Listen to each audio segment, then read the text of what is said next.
Olá a todos vocês, que a graça e a paz do nosso Senhor Jesus Cristo permaneça com todos de um modo muito especial.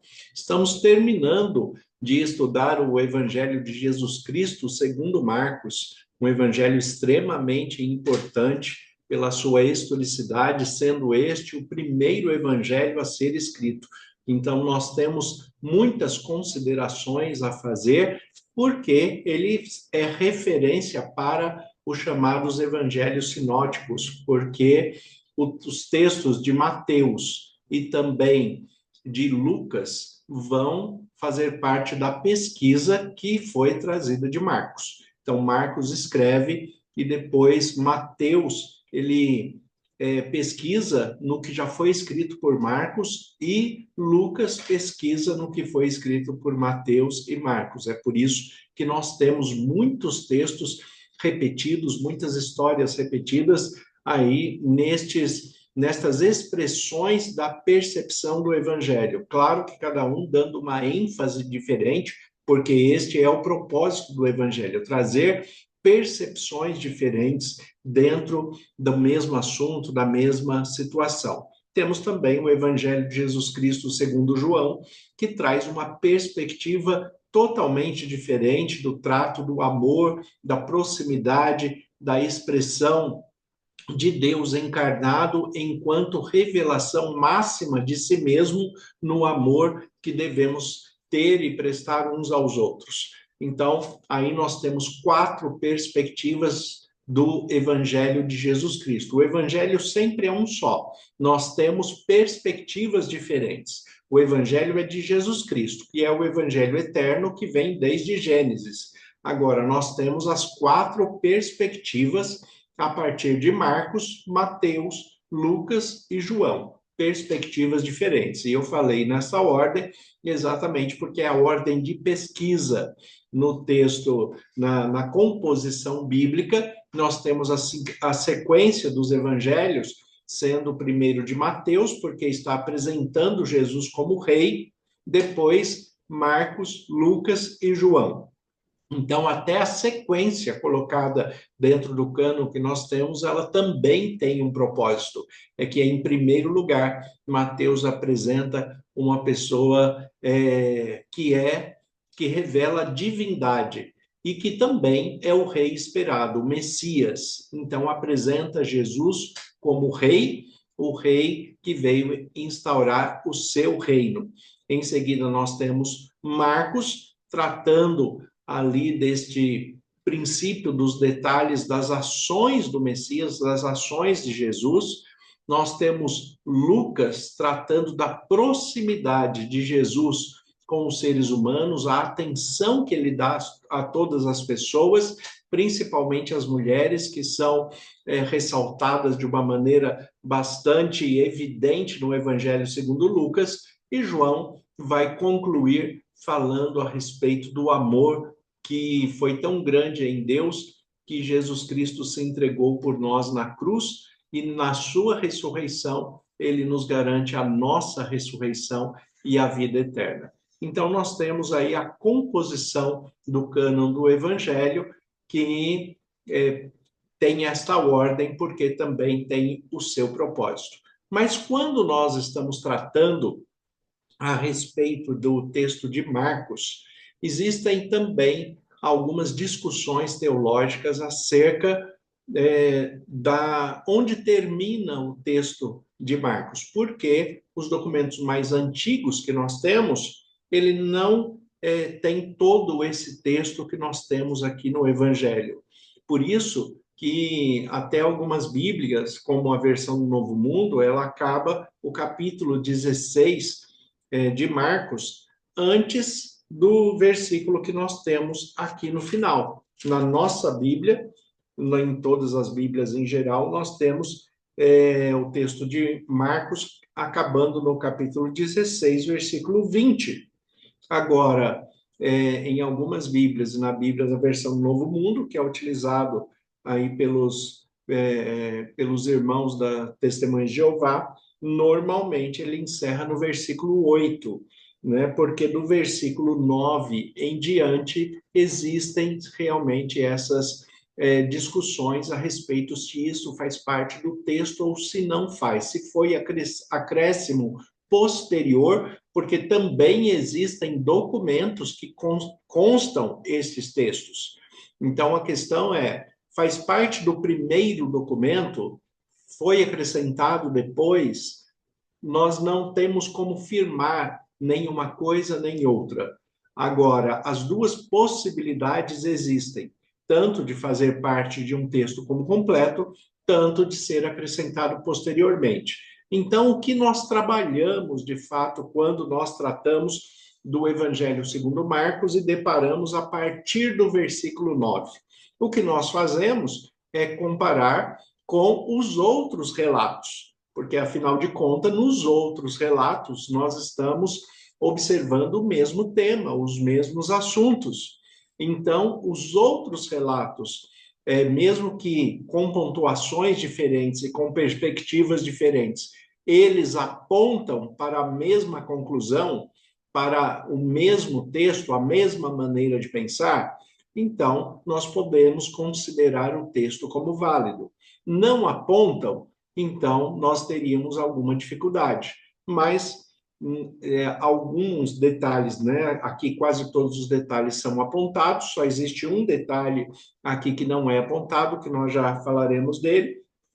No restante do texto, do versículo 9 até o versículo 20, todos os temas abordados são apontados, não só nos evangelhos, mas em outros livros bíblicos também, mesmo antes do evangelho ser escrito, nas relações de estudo que nós temos com o Antigo Testamento. Então, nós temos a referência, nós temos a citação. Então, é por isso que nós consideramos esta parte do evangelho também válida, porque ela é citada em outros lugares. Então, o que nós temos aqui, a partir do versículo 9, o texto nos diz assim, Marcos, capítulo 16, a partir do versículo 9, o texto diz assim, havendo ele, Jesus, ressuscitado de manhã, cedo, no primeiro dia da semana, apareceu primeiro a Maria Madalena, da qual expelira 7 demônios. E partindo ela, foi anunciá-lo àqueles que, tendo sido companheiros de Jesus, se achavam tristes e choravam. Estes, ouvindo que ele vivia e que fora visto por ela, não acreditaram. Então, esta primeira parte aqui do versículo 9 até o versículo 11 está tratando da ressurreição de Jesus no domingo, primeiro dia da semana, e que teve uma testemunha ocular. Maria Madalena viu Jesus ressuscitado e foi avisar aos outros, mesmo que os outros, num primeiro momento, não acreditaram, depois eles mesmos viram a Jesus e Jesus foi visto por muitas pessoas, por mais de 500, 600 pessoas, como Lucas registra no livro de Atos dos Apóstolos. Então, esta questão de Jesus ter ressuscitado no domingo e ser visto por outras pessoas, nós cremos que foi dessa forma e que, mesmo que esse trecho do texto tenha sido acrescentado, ele continua coerente com o restante dos outros relatos, né, inclusive fora do Evangelho, como no livro de Atos, que é também um livro de pesquisa de Lucas, que não foi nem discípulo e nem apóstolo de Jesus. Lucas era um médico pesquisador que gostava de pesquisar a respeito das questões espirituais, das questões divinas. Então, ele é grego e ele escreve acerca de Jesus Cristo e a sua ação, a sua maneira de ser, a sua divindade. Então, Lucas também registra o fato de Jesus ter ressuscitado no domingo e ser visto por muitas pessoas, por mais de 500 pessoas. Então, o que nós temos aqui é coerente. Também, a sequência nos versículos 12 e 13, ele continua falando assim, depois disto, manifestou-se em outra forma a 2 deles que estavam no caminho para o campo, e indo eles, anunciaram aos demais, mas também a estes 2 eles não deram crédito. Então, notem que Jesus está aqui aparecendo a mais pessoas, mas as pessoas não estão dando crédito quando se conta a respeito de que Jesus ressuscitou. Por quê? Porque é uma experiência que ninguém tinha visto naquele momento ali, uma pessoa ressuscitar a partir de si mesmo. Como eu já disse em outras gravações, Jesus ressuscitou algumas pessoas, mas sempre há alguém ressuscitando o outro. Alguém ressuscitar sozinho por si mesmo, isto ninguém tinha visto. E eles viram o massacre que foi feito com Jesus na sua morte. Então, eles duvidaram daquilo que estava sendo passado, testemunhado, aquilo que estava sendo visto, mas era verdadeiro, porque depois eles também vão ser testemunhas oculares disso. Aqui no texto, no versículo 12 e 13, quando ele fala, depois disso, manifestou-se em outra forma a dois deles que estavam a caminho para o campo, e indo eles anunciaram aos demais, mas também estes dois, eles não deram crédito. Mas a aparição de Jesus é confirmada em outros textos também.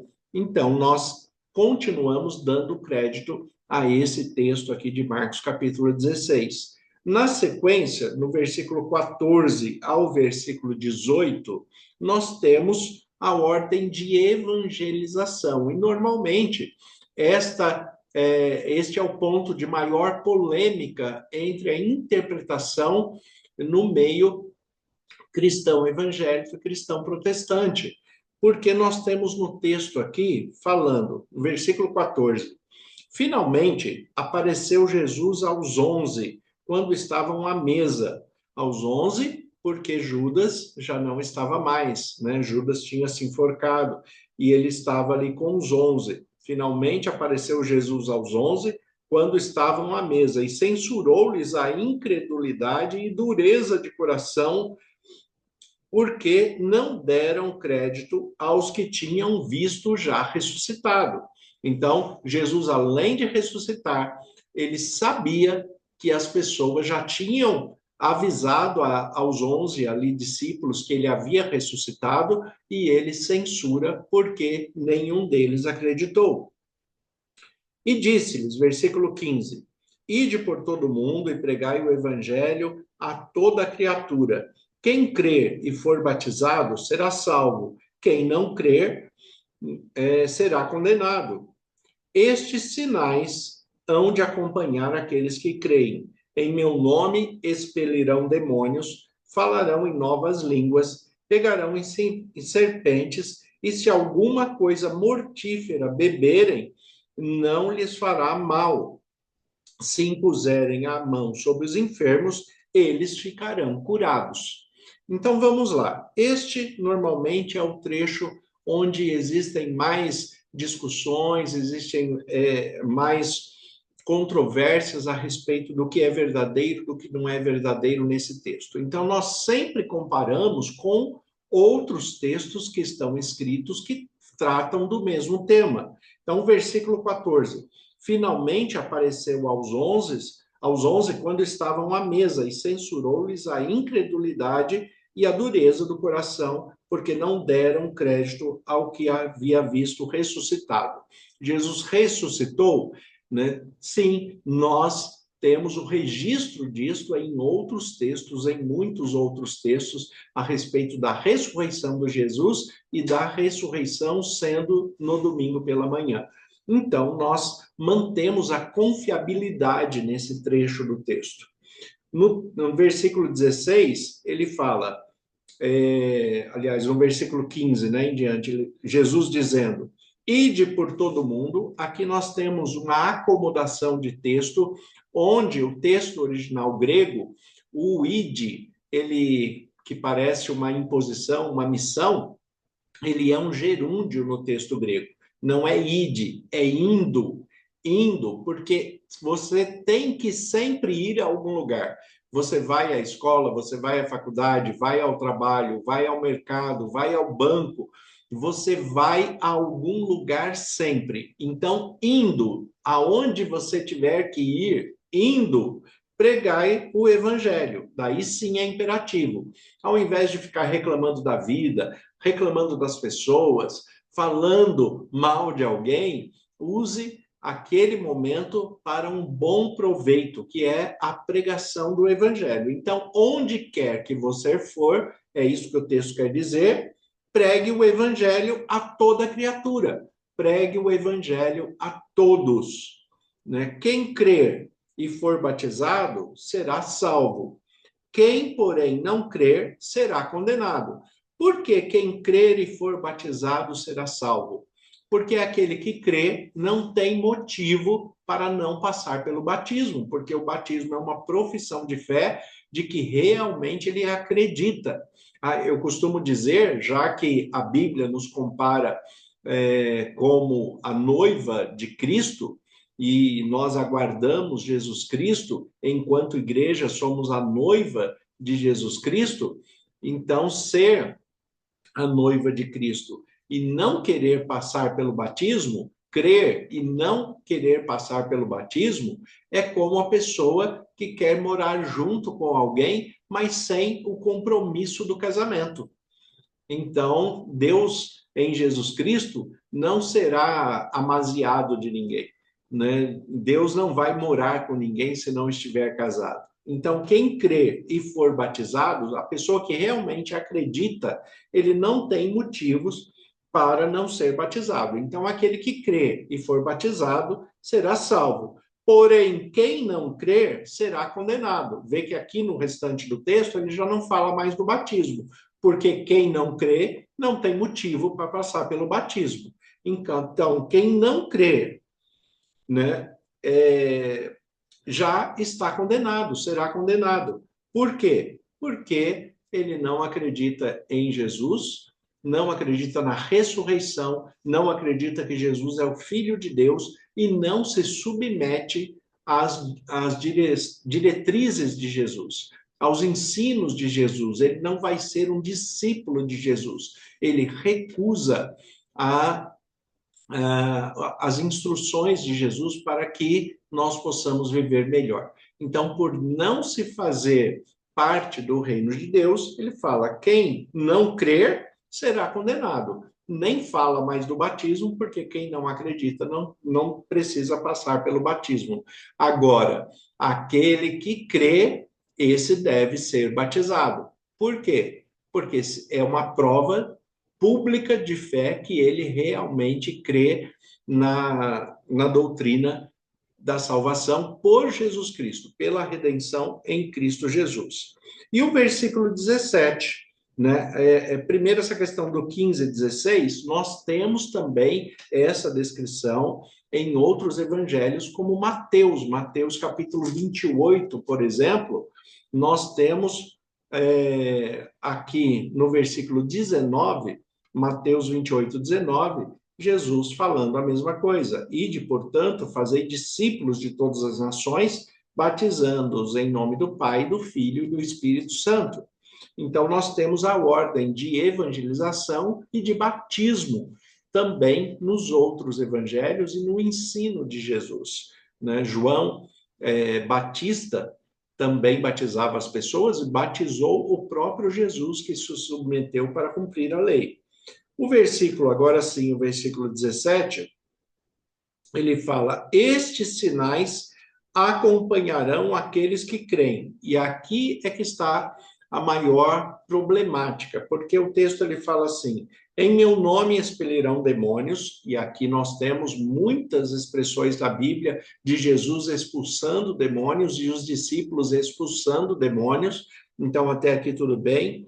Falarão em novas línguas, novos idiomas, né? Então existem também, né, textos falando que os discípulos que se tornaram apóstolos também falaram em novos idiomas acerca das grandezas de Deus. Então, nós temos confirmado em outros textos bíblicos também.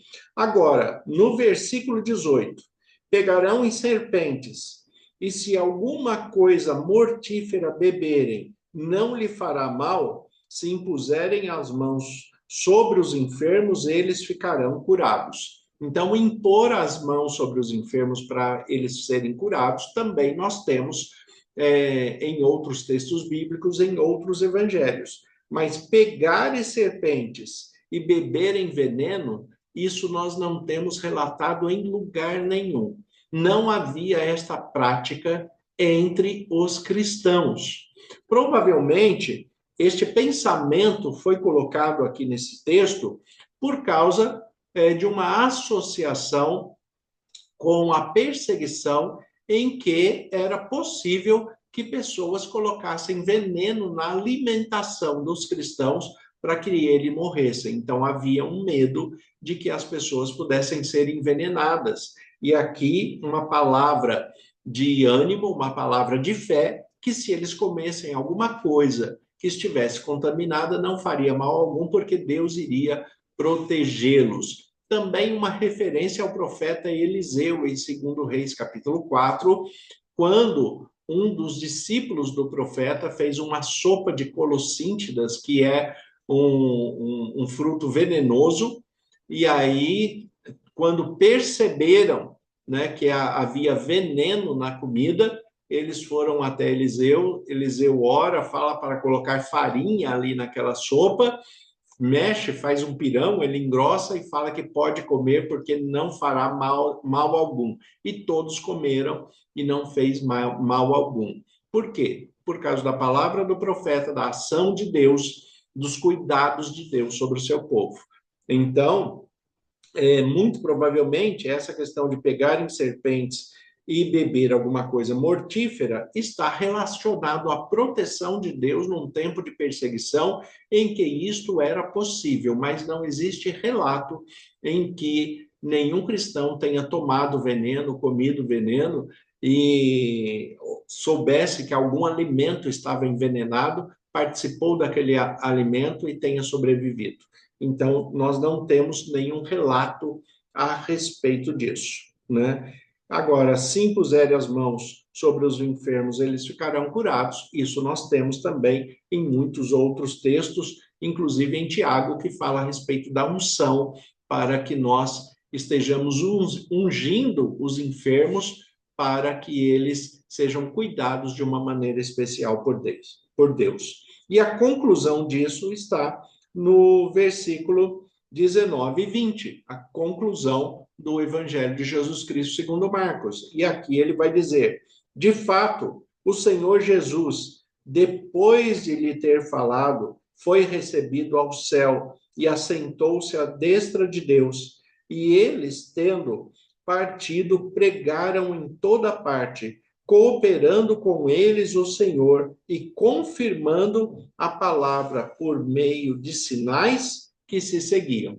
Então, os apóstolos confirmavam que Jesus estava com ele a respeito dos sinais. Qual é o primeiro sinal? Esses sinais acontecem hoje? Como eu já disse em outras gravações também, hoje nós não vemos milagres extraordinários, mas nós vemos os cuidados de Deus para conosco, com a nossa família. O maior milagre que nós temos hoje, é claro, é a salvação, a vida eterna, mas isso não é palpável. O que é realmente palpável é ver a transformação de caráter, de personalidade, a expressão de fé, os frutos do Espírito Santo, o amor, a paciência, a mansidão, a longanimidade, os cuidados de Deus todos os dias. Isto sim é visível a todos. Então mantenha a sua perspectiva de fé, mantenha a sua perspectiva de esperança. E esta questão, como que fica esse texto de Marcos até o seu final, da maneira que nós temos, é confiável? Sim, é extremamente confiável, porque, apesar de alguns escritos originais não conterem essa parte que pode ter sido acrescentada depois, como nós vimos aqui com bastante detalhes, nós temos as mesmas referências em outros textos, inclusive fora dos evangelhos. Porque alguém poderia falar, é claro que Mateus e Lucas também vai ter a mesma coisa, já que copiaram de Marcos. Mas nós temos referências no livro de Tiago, temos referência no livro de Atos, temos referência no livro de Hebreus. Então, nós temos referências em outros livros que não fazem parte dos evangelhos sinóticos não fazem parte desta pesquisa ligada diretamente ao tempo de ministério evangelístico de Jesus. Então, o texto, sim, é extremamente confiável, apesar de não estar em todos os manuscritos. Mas que você continue mantendo a sua fé, a sua perspectiva de esperança, de crescimento, se permitindo ser guiado pelo Espírito Santo, conhecendo mais de Deus a cada dia. E desta maneira, Deus vai continuar cuidando de você e da sua família de um modo muito especial. Senhor, nosso Deus e Pai, nós te agradecemos pela tua palavra que é viva e eficaz. Como ministro do Evangelho, em nome de Jesus, eu peço as tuas bênçãos sobre todos aqueles que estão nos acompanhando. Que o Senhor conceda da tua paz e direção, em nome de Jesus. Amém. Deus abençoe a todos. Tenha um excelente dia, em nome de Jesus.